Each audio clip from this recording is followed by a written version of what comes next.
Hey everybody, Pappy here. 6:25 a.m. on the northeast Massachusetts here. What's everybody up to? Still brutally cold. Um, we just got a blizzard warning for tomorrow morning, uh, around 4 o'clock in the morning. 14 to 2 feet of snow, 14 inches to 2 feet of snow. Uh, yeah, and then it's gonna go sub-degrees temperatures again. It's gonna go in the uh,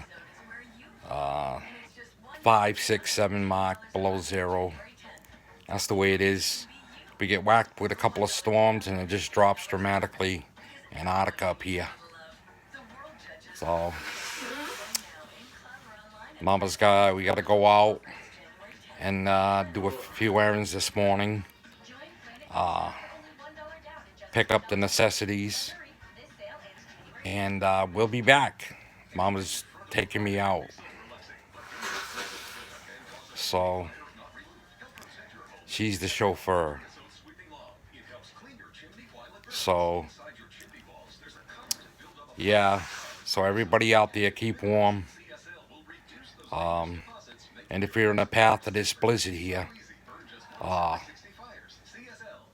be safe. If you don't have to go out, don't go out. Yeah, that's it. Okay, talk to you later. I love you all. Pappy says don't stuff the turkey. And I might do a little live stream. Definitely do a stream tomorrow with the blizzard. Okay, take care. Bye.